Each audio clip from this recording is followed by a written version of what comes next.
দাদা নামা না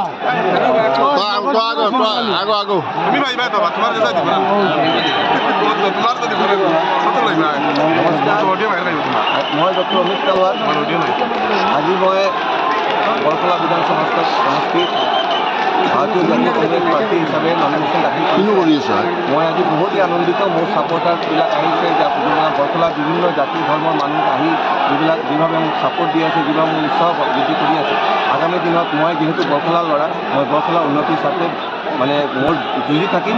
এদিন বৰখলা কিভাৱে উন্নতিৰ পথত লৈ যায়, আমি জনগণৰ লগত একলগত মিলি পেলাই চবে মিলি পেলাই কাম কৰি যাম এবং আগামী দিনত আমি চাব বৰখলা এটা উদাহৰণ পেশ কৰিব আমাৰ ইণ্টাৰ আসামত, ইণ্টাৰ ভাৰতবৰ্ষ। কিমান ভোটত জয়ী হ'ব বুলি আশা কৰিছে? 20,000 প্লাছ।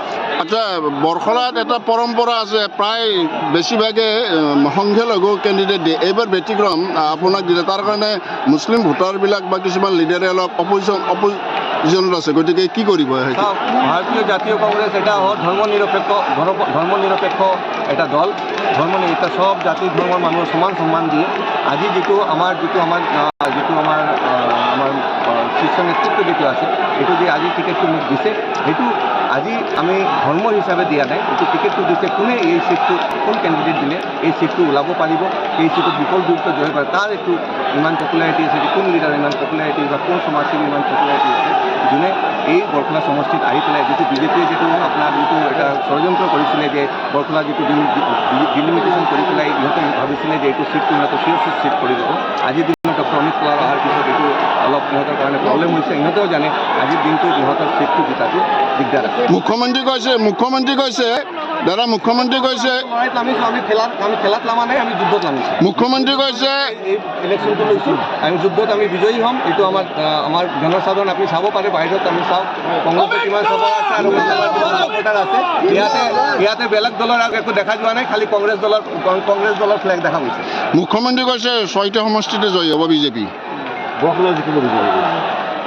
মুখ্যমন্ত্ৰী চিন্তাধাৰাৰ ওপৰত মই কি কথা কওঁ, মই মোৰ কথাটো ক'ব পাৰোঁ।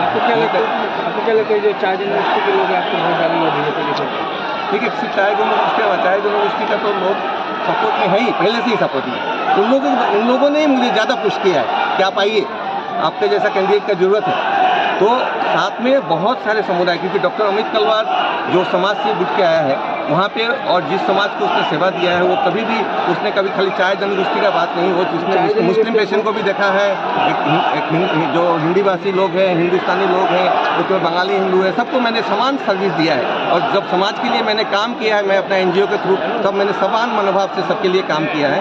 तो देखिए, आज के दिन में जो डॉक्टर अमित तालवार भी एक्सपेक्ट करता है कि लोग मुझे समान मनोभाव से देखेंगे, और वो लोग चाहेंगे कि ऐसा आदमी आए जो समाज के लिए काम करने के लिए आया है, समाज से कुछ लेने के लिए नहीं आया, समाज